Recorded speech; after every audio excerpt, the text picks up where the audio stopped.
A lot of people struggle to be productive when they are alone, including me. I don't think human beings are designed for that. You said that procrastination is an expression of feeling unsafe. Some of us just don't realize how much we are constantly in a state of fight or flight or freeze. And so people that say, oh, I have ADHD, it's hard for me to focus, that is a body that's kind of locked into fight, flight, or freeze. I think that the fight against social media is just not a fair fight, and our brain's not designed to contend with that kind of distraction. So sometimes you're like still in your bed at 11 a.m. and you're depressed, and I was turning 30. It was like, it's time to win. I want to win. Welcome everybody to the new episode of the Founder's Gambit. Today I have Taylor, who for the past 10 years has been a founder and CEO of Focusmate, a virtual co-working platform that hosted over 12 million sessions across 175 different countries. Taylor, welcome to the podcast, man. Thanks, Gabriel. Great to be here. Hey, it's a pleasure to have you on, man. To kind of start us off, can you give us a bit of background story about you, about your company, and what you're doing currently? Yeah. So let me give you some context on what Focusmate is. I think that will help people anchor, and then I'll tell you kind of how we got there.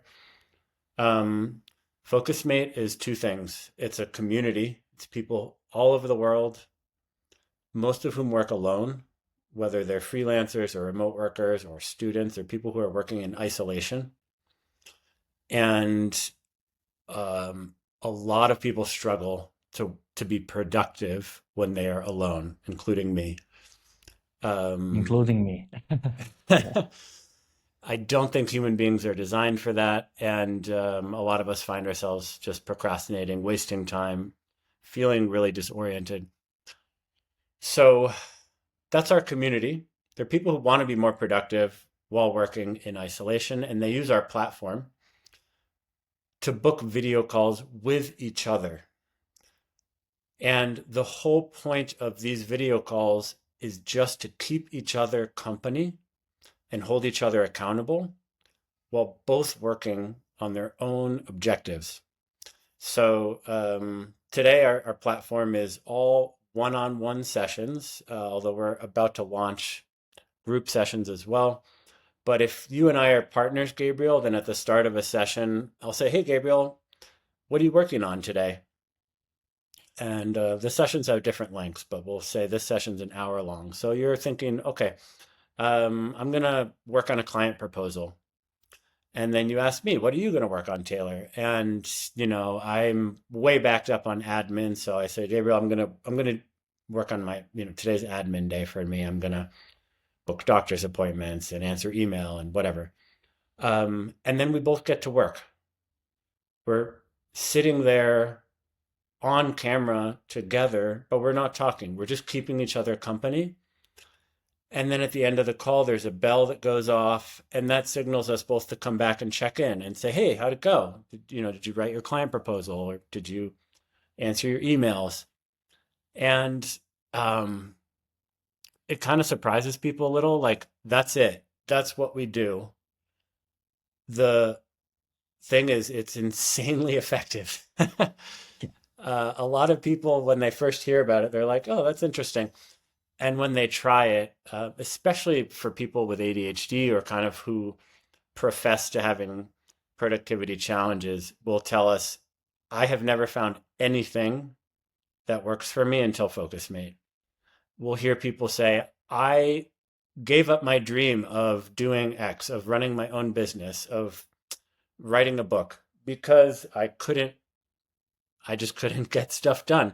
And then I found Focusmate, and it changed my life. And I realized now I follow through on things. And so I launched my business, and guess what? I have 15 clients now. And so we hear stories like this a lot, but all of that to say, what we do is really simple, and it just works. Like, this gentle social pressure just taps into something in, the animal tribal psychology of human beings. And Yeah. it's really profound. So on very high level terms, that's what Focusmate is. There's more features to know about. If we liked each other, right, I can add you as a favorite partner, and now it's easier for us to work together again in the future. Stuff like this. But the backstory before that, like I said, lifelong procrastinator. Um, Never formally diagnosed with ADHD, but kind of all sorts of challenges. Um, and because of that, I had found my way into life coaching. I was somebody that just always passionate about behavioral science and personal growth. And so I was working as a coach at the time. I did that for several years, and actually, I was running a men's group, like a support group for personal growth for entrepreneurial men. And one of the other guys in the group he was struggling to get something done, and um, so way back then, I just said, hey, how about I just get on a video call and I'll keep you company, and I'll work on something too. And so we did that. We got on a video call and worked together for a couple hours, and for both of us, it was so immediately impactful in a way that neither of us had ever experienced. That he and I did we just did that every day that week. We just kept doing it together, and within probably 24 hours, I was like, oh, there's a opportunity for a business here. Like this is life changing for two people. There's got to be a lot more people that need this. This is amazing. So you kind of scratched your own itch, right? And found the productivity in that. 100%. And there are probably entrepreneurs out there that can build a business by analyzing a market and a need, but I am not like that. I really have to empathetically, personally understand the problem that I'm solving in order to A, be motivated, and B, have enough information about the problem. So that's worked very well for me. It just makes sense. And like I know for me, like I live with my fiance, so it's a bit easier, and she's like my business partner, my co-founder. So it is a bit easier because you have someone to kind of lean on. But still, like our bedroom is 5 feet away from our office, and you know how it is. Like it's some days it's just tough to sit on that computer and actually go to the work. And I can only imagine what it is for someone who doesn't even have that one person to kind of lean them in. I can go back to like when I started going to the gym and to this date, I don't know how much it correlates, but I just love working out with someone. Like if I'm alone and need to go to the gym, it's not twice as hard. It's a million times harder, right? Yeah. Literally. Like it's not just double, it's like 100 times because if I'm going with my friend, then I know, okay, he's going to be there. I have to show up. And then I'm in the middle of my, I don't know, squats and I do 8 and I can do 2 more, but I'm kind of done. But he's there watching me, holding me accountable. I'll do 2 more, right? Just to show him or some kind of competition a bit, maybe healthy competition or something like that. It really does help. So I can see why this is such a good product actually, even though it's so simple and elegant. Yeah, and you gave such a good example. And like you said, it's not competition. It's more subtle than that. It's like this whole other part of our personality just comes online when we're around other people that we just want to be better. Yeah, I don't It's want to like it's let a him down, right? He came here, he's with me, he's working on his stuff, so I need to do equal or better, right? To not waste his time, not my like it's that's how I see it. Yeah. for me it's not even conscious. Like you can put words to it, like you just put some words to it, but for me it's more of that feeling you described of like if you're alone, you're like, I kind of feel done. You're like, that was good enough.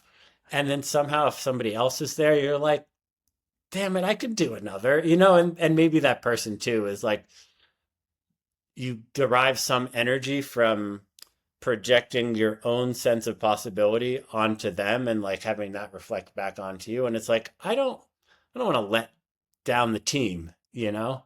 It's kind of that feeling of like all in it together. But yeah, bottom line, yeah, I'm with you. It's so powerful. Yeah. Yeah, I like that. So you said that procrastination is an expression of feeling unsafe. What do you mean by that? Um, this is so cool and interesting. I think procrastination is something that's really misunderstood. in society, and we think it's a mental problem. As I've learned more about productivity, procrastination, and the nervous system, especially, what I learned is that focus is a result of the body being in a certain nervous system state that, in essence, is feeling safe. So let's start with when we don't feel safe, which people may be familiar with the term fight or flight, the nervous system state, fight or flight. Um, there's also freeze. When we don't feel safe, we go to fight, flight, or freeze. And, in olden times, that might have happened when there was like a predator, right? But in the modern world, we can be in fight, flight, or freeze because you said you live with your fiance. If we're in a fight with our significant other, right, and it hasn't been resolved yet, there's tension in our body. We're scared that there's going to be some relational rupture, right? And so now your body's in fight, flight, or freeze. Um, or it could be as simple as your phone keeps vibrating because there's some notifications. And the way that our nervous system is wired, like if there's something in our environment that's drawing our attention, it's just a signal that's like, hey, I can't be present with what I want to be present with. There's something in my environment that needs me. And so we're basically just wired to be vigilant. And yeah, I would say modern society constantly bombards us with signals that, even though consciously we know it's just my phone, your body doesn't know that, right? So we're constantly in this state of fight, flight, or freeze. And what happens, this is kind of the punchline, our blood flow goes into our spinal column to prepare us to fight or run, right? Freeze is a kind of its own special category where um, the blood flow still goes into the body, leaves the brain, goes into the body, but it's like we're vibrating, like holding tension, keeping still. It doesn't feel relaxing, is the point. Um, and when the blood leaves the brain, as you can imagine, that's not great for productivity. So even if you know you're safe, if your body doesn't feel safe, it's no longer optimized for calm and focus. Now, if you do feel safe, the blood flow goes into your brain. It's optimizing for creativity, for collaboration, for communication. You notice things like what's called prosody, which is the sing-song equality in your voice. When you feel safe, you start to talk more like this. And that's a way that we connect more interpersonally with other people. But if you don't feel safe, your body's like, screw it. No, we don't have energy for that. Right. So, point being, if you feel safe, now you can get into a more creative and productive state. And I think the confusing or strange part is some of us just don't realize how much we are constantly in a state of fight or flight or freeze. And so people that say, oh, I have ADHD, it's hard for me to focus. Generally speaking, what that means is that is a body that's kind of locked into fight, flight, or freeze because of childhood trauma or something happened in our lives where the body has not yet learned that it can return to a state of rest, relaxation, focus, flow. Um, and why this is important for what we do is that one of the most powerful triggers to let the body know that it's safe is there's other people around me. We are tribal animals. So if we find ourselves alone, that's not a good predictor of survival. Human beings do not survive when they're No, yeah. alone. They need to hunt together. They need to, defend the camp together, right? All these things, we're collaborative animals. So the body's always going to respond to isolation as a stress trigger. And so simply like you and I sitting here on this podcast interview, I can tell my body has shifted state from a few minutes ago when I was alone and now we're on this call and I feel different. And maybe you do too. Um, so that's part of the effective focus mate. And there's other signals that help create that sense of safety. So the predictability of every time I get on a focus mate session, first we do this, then we do this, and at the end we do this, right? Routine. Like who doesn't love routine? I mean, yes, some of us are like, I'm adventurous, I love learning. That's true too. But if any of us get past a point where we have so much change and not enough stability, not enough routine, we start to freak out, right? We're all like that. So there's a few other ways that focus mate kind of helps the body feel like, oh, I'm okay. And then suddenly, okay, now there's blood flow to the brain, and miraculously, you find, oh, I can get things done now. This is amazing. This really hits with me because I struggle with this daily and I'm getting better at it for sure. But like give me a practical version, right? So I'm sitting at my desk. I got this thing I have to do, and I just can't start for whatever reason. I have thousand things on my mind. I'm overwhelmed. My phone is buzzing. Whatever it is, right? What can I actually do, or what are a couple of things I can do to kind of help myself just get a crack at it? Because like how I feel when I start and when I hit that first like task finished or some milestone, then it's easy. Then it goes. But that starting position, like that's the hardest part. Yeah, absolutely. Well, I'm curious, what have you noticed works for you? You said you're getting better at it. So tell me Yeah. what have you changed lately that seems to be working? Um, so I think for the past year I had like this again, like I think first thing that you already mentioned is like a structure. So I found out that I'm most productive in the morning. Like I'm a morning person. So what I do is I wake up before everyone, and most of my clients are from US, so they don't bother me for my most productive part of the day. So I'm a morning person. I wake up before my employees do. I wake up before clients are there because they are in different time zone. So I have a first chunk of my day, which is probably like first 4 hours before everyone starts coming on, is where I do the worst part, which is like that one big task that I hate to do because it's either challenging, it's new to me. I'm not like easiest thing for me is give me code and I'll start writing. But that I'm not doing that anymore. Like I'm growing the business and then finding clients, that's the biggest part, right?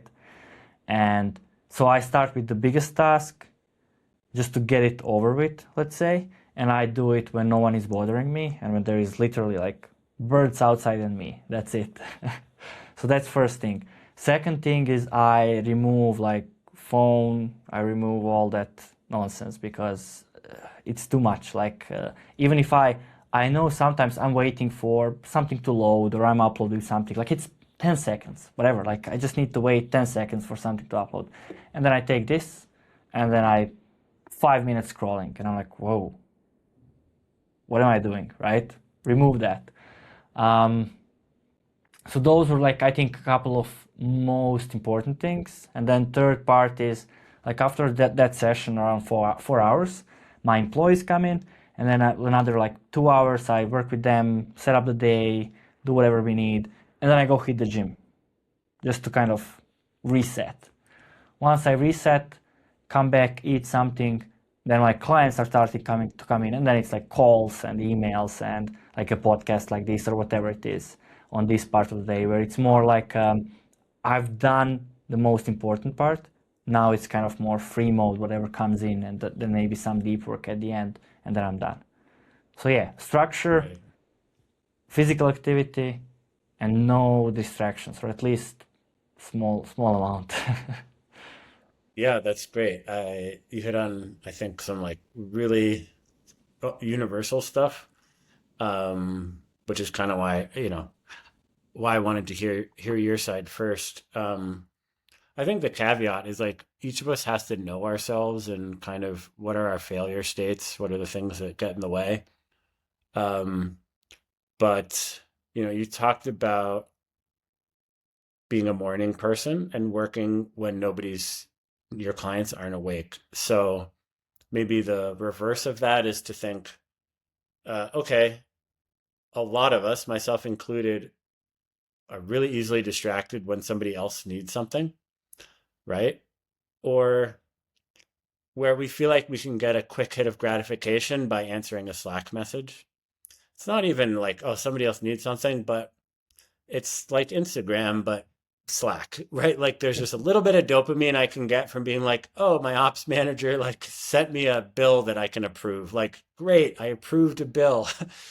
But like so low value compared to, like you said, those like gnarly, the tasks that we don't know how to do, that we have to actually think, that require us to have several hours at a chunk. So I think that's pretty universal. Probably we have different levels of sensitivity. Um, but I'm the same, where I really need to like protect big chunks of time and kind of be away from stuff and people that need me.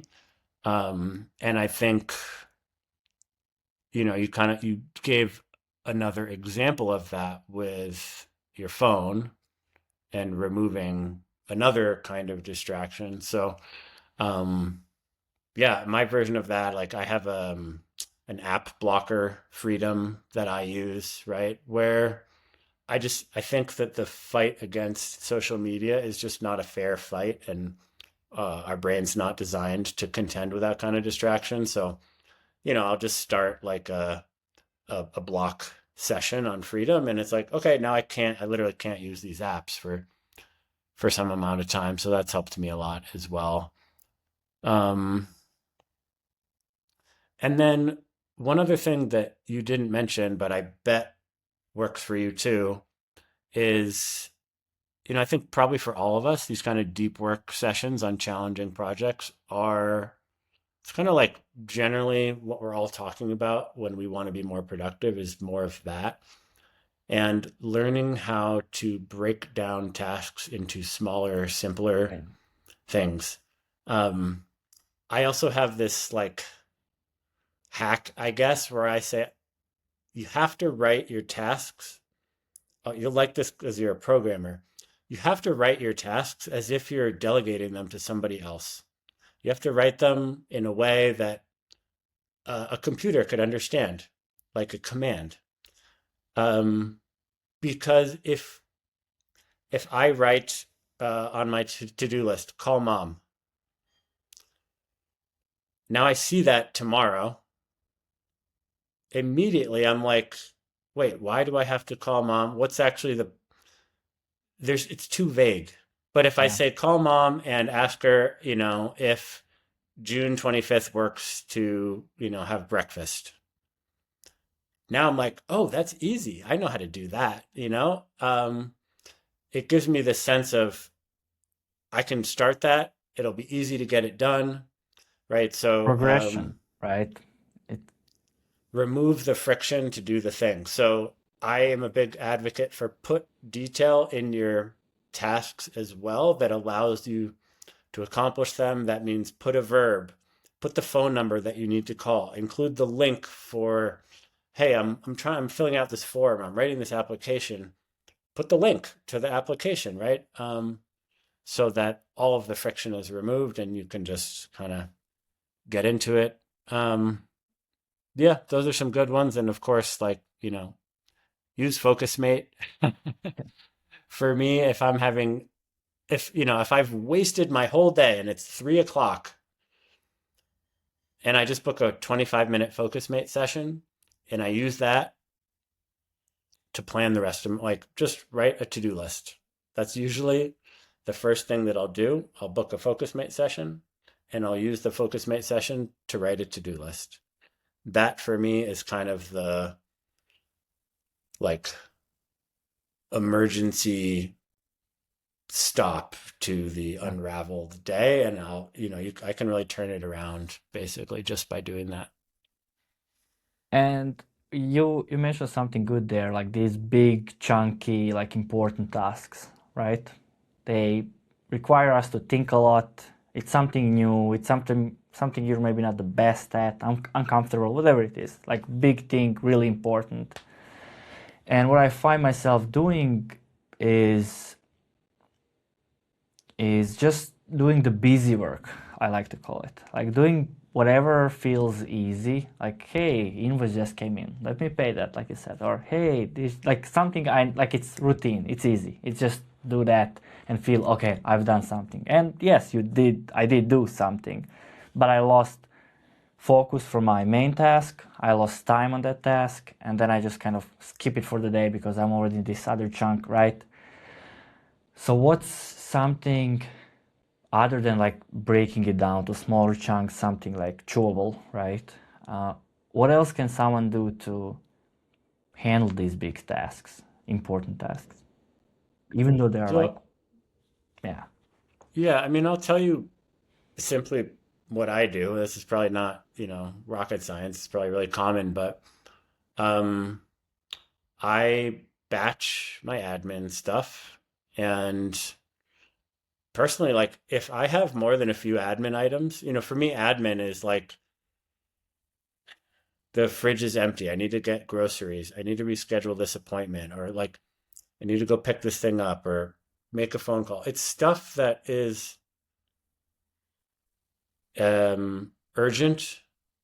It's kind of important, but it's not super valuable like a big project. But if I have a ton of that stuff, like it's like all these open loops in my mind, and I have a really hard time actually getting focused on the big, deep, important stuff. So I try to honor that by I have this like call it my wrap up ritual, and I don't do it every day, but I do it a few times a week, and that's a dedicated time where I hit my email inbox, like I hit my physical mail, and I hit my admin items, and I just like clear those off my desk so that okay, today's a Tuesday. If I did all of that on Monday night, then I can wake up on Tuesday and yeah, maybe I have a few emails, but it's not so much that it's like weighing on me. And then the other thing I do is I create like unreasonably long blocks of time where I think sometimes we think, oh, I have a whole hour free. I should be able to get something done. I'm not like that. If I have an hour, I'm like, fuck it. I may as well just lie down or, answer WhatsApp messages or something. It's really hard for me to get warmed up, like ramped up and do something. So I always keep the most big blocks of time free that I can. I batch my calls into as few days as possible. And ideally, I don't have anything scheduled. Maybe until evening, I'm gonna go play sports or something. But even just having like, oh, I have a 3 p.m. call, I'm gonna be kind of constantly checking my calendar to be like, did I forget? Is it at 1? Is it at 3? It's like there's this yeah, constant like conversation that's distracting me. So maybe I'm like on the extreme side of things, but I really try to protect that kind of delicate, my own delicate ability to focus by like I really honor that and create these huge blocks of time. And then I will say, add routine, add structure. So if it's a Focusmate session, great. Like a lot of our users, myself included, if today I have a big deep work block, I'm going to book a bunch of Focusmate sessions. So it's not just like open ended. I have 6 hours, great. Maybe I'll do 5 Focusmate sessions and I'll take some time, some breaks in between. But that way I'm guaranteed to be really using that time. Or another day, I'll go to a cafe that I love. Like there's something even about that adds structure, it adds routine. Like I'm going to leave the house, I'm going to go to this place where it helps calm my body. I feel good. There's other people working here. That I can get food if I need it. Whatever it is that like helps cue you that now is game time, go time to get stuff done. That's what works for me. yeah, makes sense. So 10 years in, right? Or more. How long has it been? 10 years, yeah. 10 years. Yeah. And still working on the same product, right? A lot of people build something, it gets successful, they either sell or whatever it is, right? So a couple of questions here. First, are is it the reason because you're so aligned with the actual vision and it's a problem you're passionate about that helps you do that, or is it something else? And the second one is like, what's the goal? What's the, I don't want to say end destination because that sounds wrong, but like, what's the goal with this? What's helped me stay on course for so long? Yeah, definitely alignment. In my 20s, I tried a bunch of business ventures that maybe were okay ideas, but they weren't really a good fit for me. And I really struggled to stick with it. And with Focusmate, it just was a good combination of something I care about personally, something I know how to, like, I felt like I knew what was needed here in order to build this. Um, Building a team with complementary skills so that I could focus on what I was good at and what I liked. So yeah, simply put, for me, alignment is fundamental. And it's what allows me to keep having energy. That doesn't mean that like all of the work is fun. Um, but I think that was kind of a fantasy I had in my 20s that like if I found the right, exciting, shiny thing, suddenly I'm like James Bond and I have like the coolest job, that maybe that's actually not a good example, but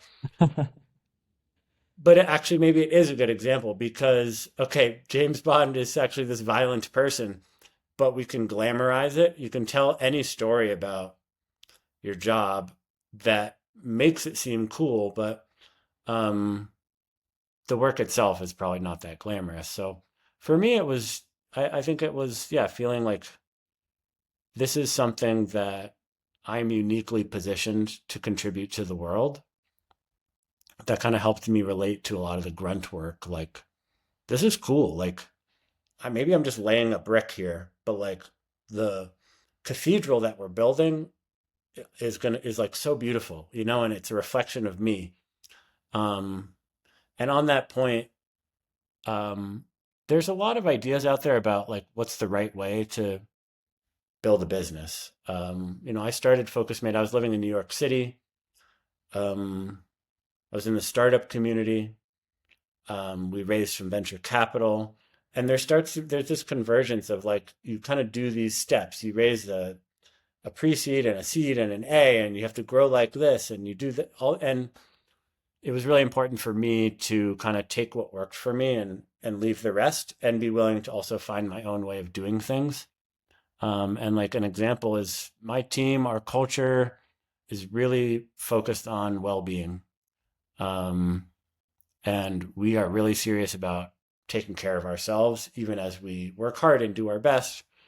And that's hard. That's been hard and scary sometimes where somebody's got some issue going on and we just don't push people to like betray their own well-being. And that's been fundamental in my own health and well-being journey. Um, so I think there's also ways that it's been imperative for me to sit with the stress and the tension of like, gosh, this seems like the wrong way to do it based on what other people do, but am I willing to like try to figure out what my way is? Um, your second question, what's the not end goal, but kind of the why, if you will, or The vision, yeah. I'll give you two answers. The vision is I want to build a suite of it. I want to build an experience where no matter how you're feeling, you can come to us and we kind of are able to give you the support you need to take a productive next step. So,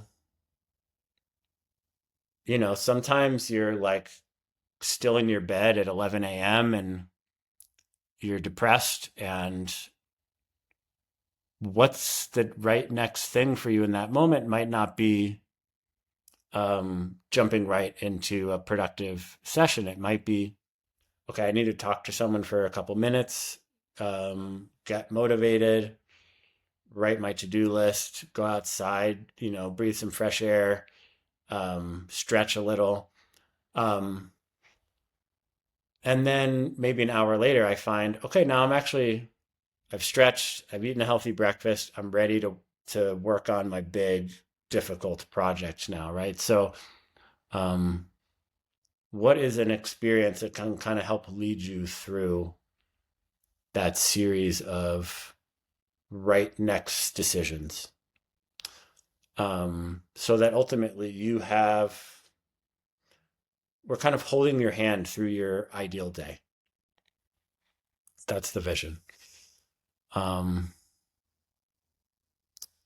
on the other side, um, I think the day-to-day experience of building something, and I'm curious what your thoughts are, but the day-to-day experience is like you're never really like in the vision is never real. You're always just like doing one small thing. And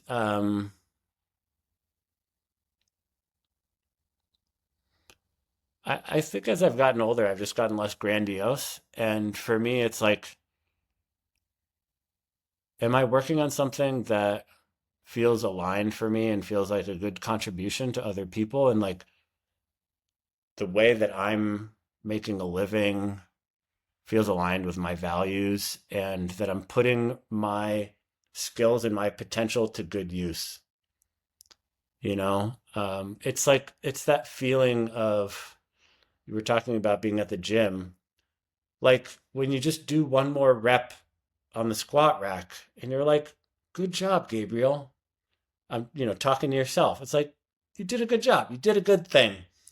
Um, for me, it's really that simple also. So like the vision is a little bit grandiose, but then it's also just having this attitude of like, every time I do this one mundane thing, was it a good thing for me? Was it a good thing for others?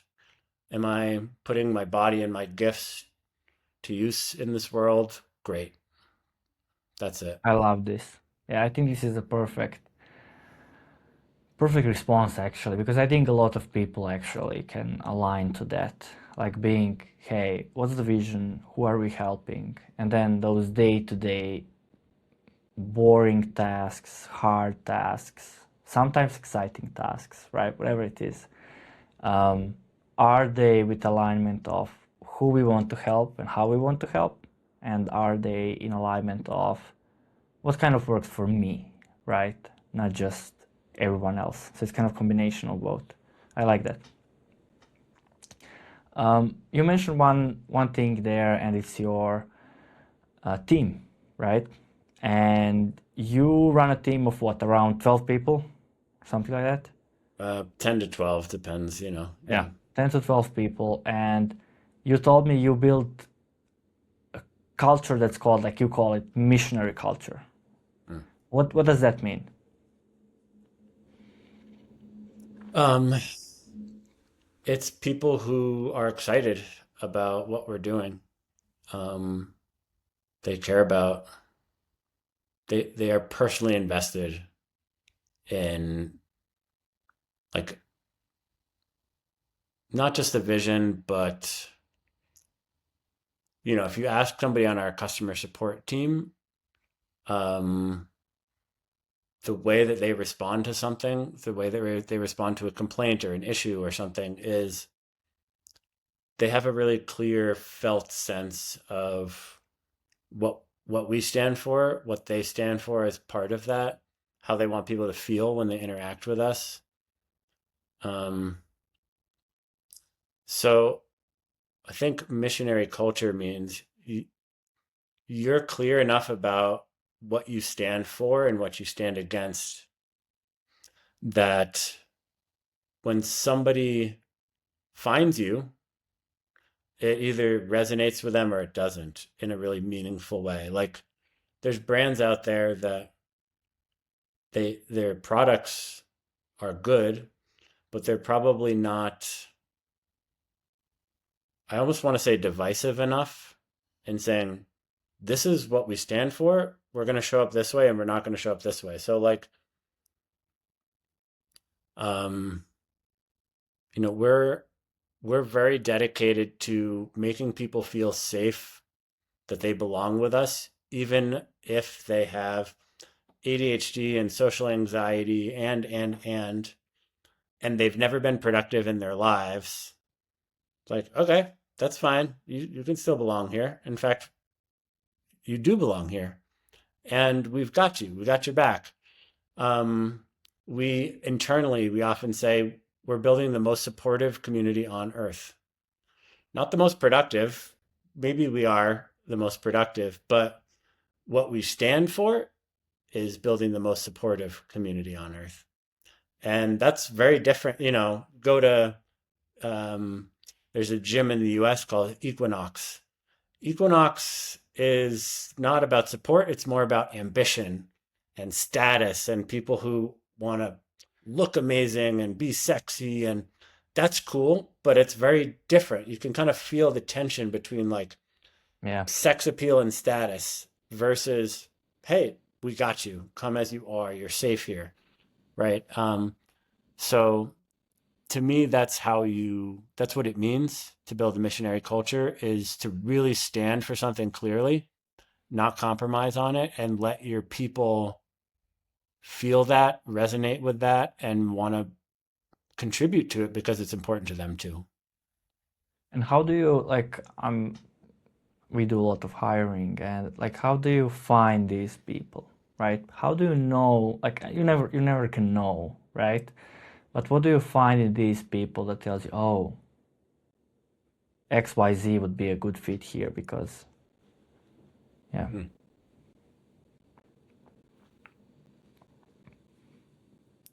That's a really good question. I think you have to, I mean, we have in our hiring processes, we do a lot of, um, like, we ask people to do stuff and we watch how they do it. And even to the point where, maybe in our initial applications, our first round, we might ask people to do 30 minutes worth of an activity. Um, but in our final round, we might ask people to do 4 hours, Mm. and we'll pay people, um, because it's so valuable to see somebody think deeply about something, to give them a chance to communicate and collaborate with you on the thing. Um, so I think it's a matter of defining your criteria and it's saying, okay, if this is something we value, to me, values just means behaviors. How do people behave, right?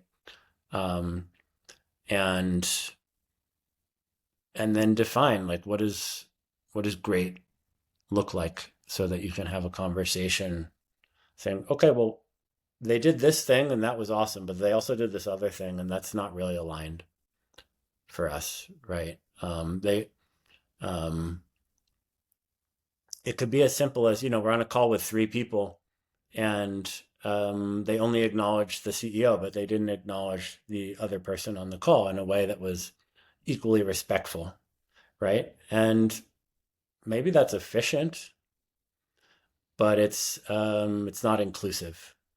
So if you are a really high efficiency culture, great, that's a fit. If you're a really high inclusivity culture, not such a good fit.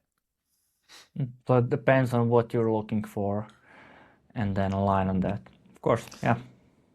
Yeah, and give yourself, so it's like clarity on the criteria and like lots of chance to actually observe behavior. Nice. Yeah, this is good. This is nice. I want to, like you mentioned one more thing before, that you started on a route of raising money, but then you pivoted from it, if I understood correctly. Mhm. Um, what's the decision behind that? So you started, it wasn't what it seemed, or what was it?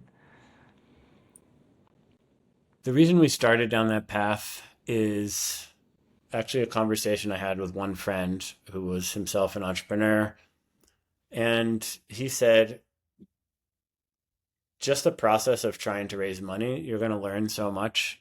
You're going to 10x the quality of your approach to building your business because professional investors are so rigorous that they're going to expose every flaw that you have. And that was really appealing to me. I was at a point in my life where I had a lot of experiences, but I hadn't really succeeded at anything meaningful. I was turning 30, and it was like, it's time to build something. It's time to win, not to just show up and learn. And I want to win. Um, and so it just felt aligned to be like, okay, well, even if I fail to raise money, I'm going to learn so much about playing at the highest level of this game that it's worth it.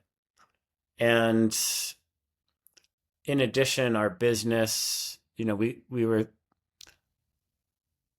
knew that we needed a big community and potentially a low price point in order to build what we envisioned building. And so having some capital to kind of tide us over while we were starting with a very small number of people, we felt would be also helpful for us and could allow us to like build it in the way that we felt was right versus focusing on revenue from day one. Um, what changed? You know, during the pandemic, we had a lot of opportunity to raise money. Suddenly remote work was exploding, and a tool for remote workers was what every investor wanted to fund. And we actually walked away from a term sheet because I was experiencing health problems. Um, and I just didn't feel like I could take the additional pressure and responsibility of, when you take somebody else's money, um, you are becoming a steward of something that is precious to somebody else. And that doesn't mean you should or shouldn't do it. Um, I think it's awesome in a way to step up and step into, yeah, I'm going to steward somebody else's resources in a responsible way. I'm going to put it to the best use that I can to build this business for all of our benefit. But it is also a big responsibility. And so um, I didn't feel like that was compatible with my need to just focus on my own health crisis, really, at that point in time. And, And after through that, we just kind of transitioned to a different way of thinking and running the business. And, you know, since then, it has served us great to operate more as a bootstrapped business. and do you think it would be totally different what you do now if you did take that money? No, probably not. I mean, we're so determined.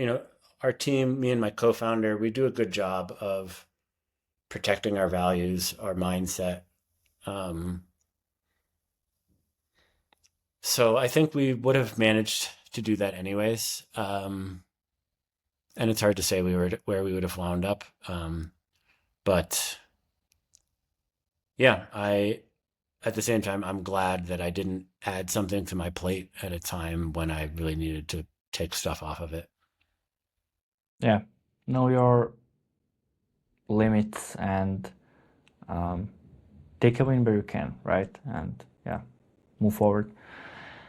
What about like what was I would say like the biggest challenge business wise while growing this like for 10 years, right? You're obviously doing something right since you're still here. So what were some kind of the biggest challenges you had to overcome and how did you do it?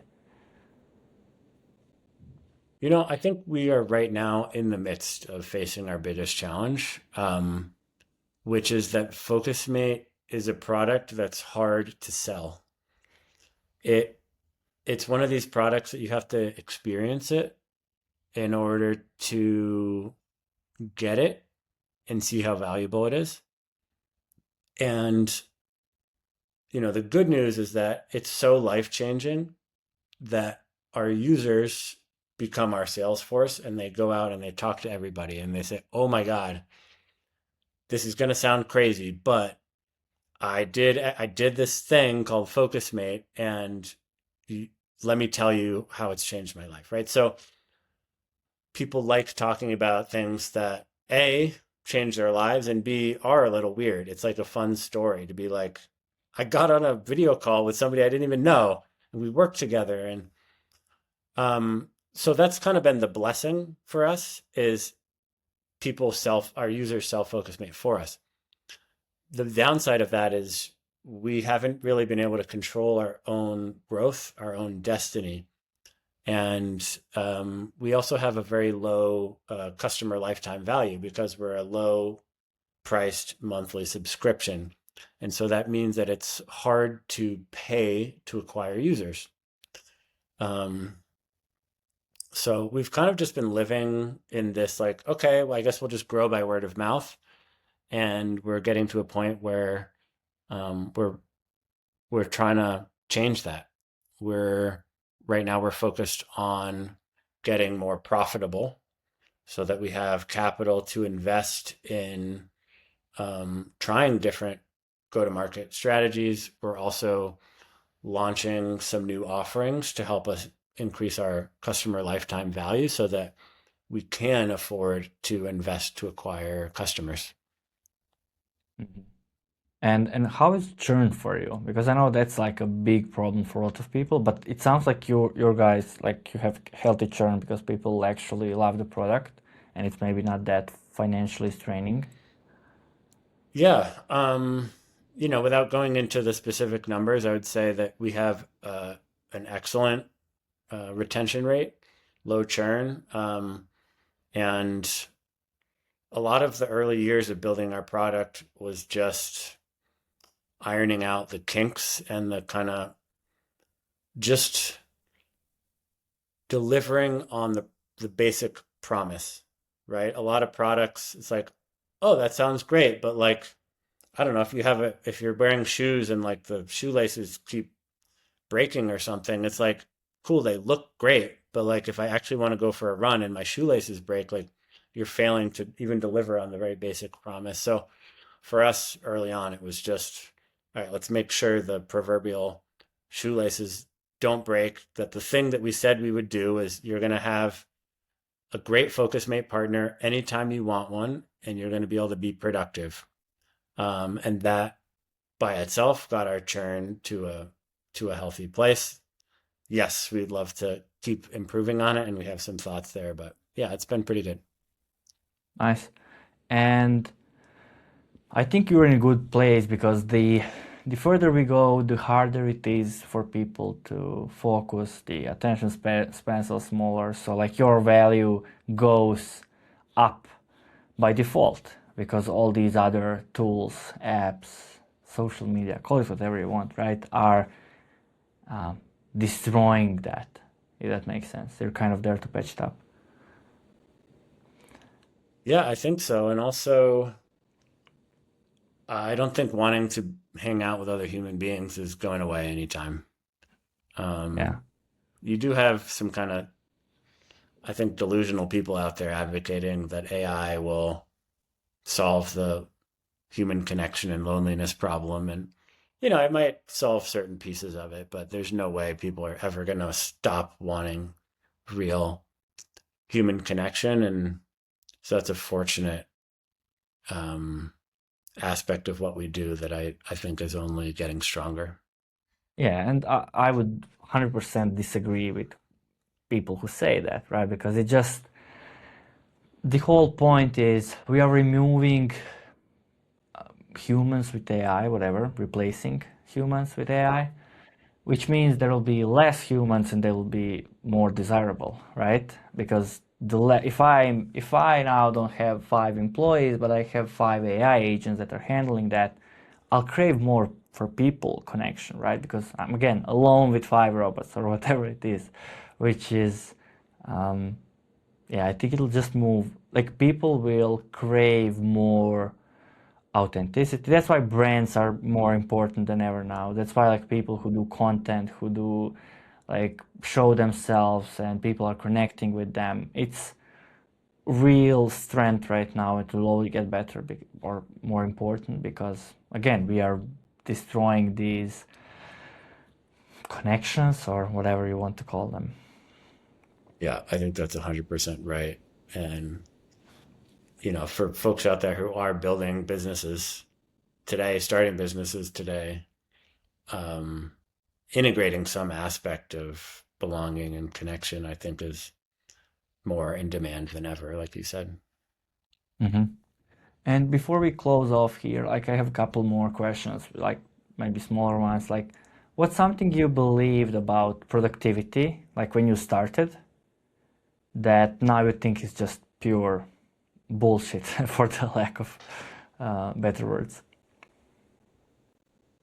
Oh, I'll caveat this by saying that sometimes we just have to put our heads down and grind and get a lot of stuff done. That is true. It's a reality of the material world. And I personally bought into a fallacy that I had to be grinding and working a lot more and harder and doing shit that I hated as part of being productive, as part of being a good leader and founder.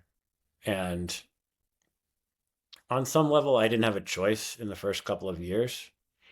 But what I have found increasingly is that that was a false belief, and that there are people who love doing things that I hate doing and really value the things that I am good at and love doing, which means that if we team up together, I can focus on stuff that I enjoy that feels, it might not be easy, but it feels a lot more fun and rewarding for me. So it's not that we're trying to make things easier, because I don't think easy makes life rewarding, but there are things that resonate more like with your soul, or however you want to say it. But I've been really surprised and delighted by how much I've been able to grow into um, leading and building teams in a way that's really aligned for just the kind of stuff that I love contributing to a team or to the world. It again ties into that like maybe a bit grander vision of what are you here to actually do, right? And are you doing, I won't say everything in your power to attribute to that, but are you at least like trying and trying to better yourself, trying to work on something that you know you should be working on, but yeah, maybe are struggling to. Um, yeah, I think this was amazing. I think we covered some pretty nice stuff. I have a lot of thing to think about because you made some great points, and this is like I think anyone who works from home or anyone who I don't know, especially like if you are remote, alone, or solo founder. Like I had people here on podcast that um, they're solo founders. They have no one in team. They do everything alone, from everything from design to development to CS, like whatever it is. It's just them.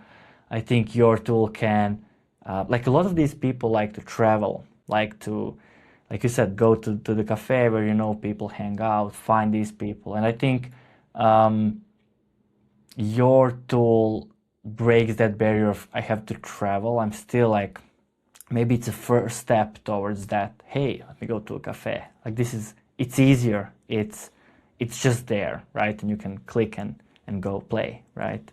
Which I think is perfect. Awesome. Yeah, Yeah, I had a lot of fun. Thanks a lot for having me, yeah. Gabriel. Thank you. If you have any links you want to plug, I'll link them in the description as well, but feel free to like your socials or your website, whatever it is, you can, yeah, say that now. So, Sure, yeah. Well, if you want to try Focusmate, we'd love to have you. We have a free plan, so you can try Focusmate up to 3 times a week for free, no risk. That's focusmate.com. And then you can find me usually on LinkedIn, Taylor Jacobson, um, or taylorjacobson.org is my personal site. Awesome. Yeah. Again, thank you very much. This was really nice. And yeah, see you around, man. Great. Thanks, Gabriel. Take care.